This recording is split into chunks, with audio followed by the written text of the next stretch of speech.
सौर धर्म में सदाचरण का वर्णन। सुमंतु मुनि बोले, राजन, अब मैं सौर धर्म से संबंध सदाचारों का संक्षेप में वर्णन करता हूँ। सूर्य उपासक को भूखे प्यासे, दीन दुखी, थके हुए, मलिन तथा रोगी व्यक्ति का अपनी शक्ति के अनुसार पालन और रक्षण करना चाहिए। इससे संपूर्ण कामनाएं पूर्ण हो जाती हैं। पतित, नीच तथा चांडाल और पक्षी आदि सभी प्राणियों को अपनी शक्ति के अनुसार दी गई थोड़ी भी वस्तु करुणा के कारण दिए जाने से अक्षय फल प्रदान करती है। अतः सभी प्राणियों पर दया करनी चाहिए। जो मधुर वाणी बोलता है उसे इस लोक तथा परलोक में सभी सुख प्राप्त होते हैं। अमृत प्रवाहित करने वाली प्रियवाणी चंदन के स्पर्श के समान शीतल होती है। धर्म से युक्त वाणी बोलने वाले को अक्षय सुख की प्राप्ति होती है। प्रिय वाणी स्वर्ग का अचल सोपान है। इसकी तुलना में दान, पूजन, अध्यापन आदि सभी व्यर्थ है।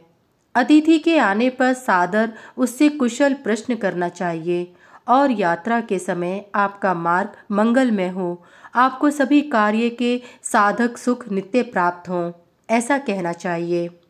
सभी समय ऐसे आशीर्वादात्मक वचन बोलने चाहिए। नमस्कारात्मक वाक्य में स्वस्ति, मंगल वचन तथा सभी कर्मों में आपका नित्य कल्याण हो, ऐसा कहना चाहिए। इस प्रकार के आचरणों का अनुष्ठान करके व्यक्ति संपूर्ण पापों से मुक्त होकर सूर्य लोक में प्रतिष्ठित होता है।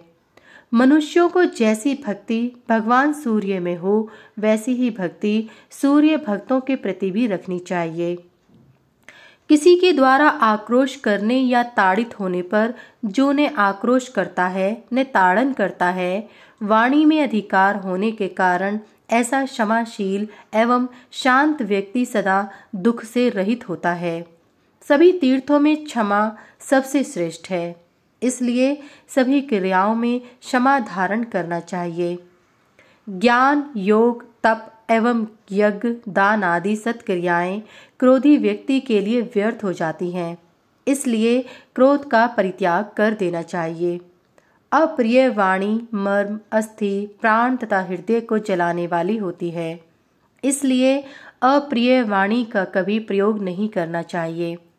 क्षमा, दान, तेजस्विता, सत्य, शम, अहिंसा ये सब भगवान सूर्य की कृपा से ही प्राप्त होते हैं। सुमंतु मुनि पुनः बोले, महाराज, अब आप आदित्य सम्मत सौर धर्म को पुनः सुने। यह सौर धर्म पापनाशक, भगवान सूर्य को प्रिय तथा परम पवित्र है। यदि मार्ग में कहीं रवि की पूजा अर्चना होती दिखे तो यह समझना चाहिए कि वहाँ भगवान सूर्यदेव स्वयं प्रत्यक्ष उपस्थित हैं। भगवान सूर्य का मंदिर देखकर वहाँ भगवान सूर्य को नमस्कार करके ही वहाँ से आगे जाना चाहिए। देव पर्व, उत्सव, श्राद्ध तथा पुण्य दिनों में विधि पूर्वक भगवान सूर्य की पूजा करनी चाहिए। देवगण तथा पितृगण सूर्य का आश्रयण करके ही स्थित हैं। भगवान सूर्य के प्रसन्न होने पर निसंदेह सभी प्रसन्न हो जाते हैं। सौर धर्म के अनुष्ठान से ज्ञान प्राप्त होता है तथा उससे वैराग्य। ज्ञान और वैराग्य से संपन्न व्यक्ति की सूर्य योग में प्रवृत्ति होती है। सूर्य के योग से वह सर्वज्ञ एवं परिपूर्ण हो जाता है तथा अपनी आत्मा में अवस्थित होकर सूर्य के समान स्वर्ग में आनंद लाभ करता है। ब्रह्मचर्य, तप, मौन, क्षमा तथा अल्पाहार ये तपस्वियों के 5 विशिष्ट गुण हैं। भाग्य या अन्य विशिष्ट मार्ग से तथा न्यायपूर्वक प्राप्त धन गुणवान व्यक्ति को देना ही दान है। हजारों सस्य राशियों को उत्पन्न करने वाली जल युक्त उर्वरा भूमि का दान भूमिदान कहा जाता है।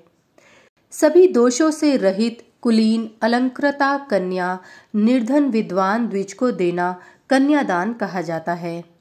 मध्यम या उत्तम नवीन वस्त्र का दान वस्त्रदान कहा जाता है। एक मास में 240 ग्रासों का भक्षण करना चंद्रायण व्रत कहलाता है। सभी शास्त्रों के ज्ञाता तथा तपस्या परायण जितेंद्रिय ऋषियों एवं देवों से सेवित जल स्थान तीर्थ कहा जाता है। सूर्य संबंधी स्थानों को पुण्य क्षेत्र कहा जाता है। उन सूर्य संबंधी क्षेत्रों में मरने वाला व्यक्ति सूर्य सायुज्य को प्राप्त करता है। तीर्थों में दान देने से, उद्यान लगाने एवं देवालय, धर्मशाला आदि बनवाने से अक्षय फल प्राप्त होता है।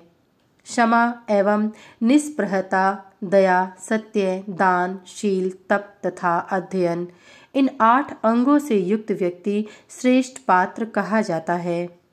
भगवान सूर्य में भक्ति, क्षमा, सत्य, 10 इंद्रियों का विनिग्रह तथा सभी के प्रति मैत्री भाव रखना सौर धर्म है।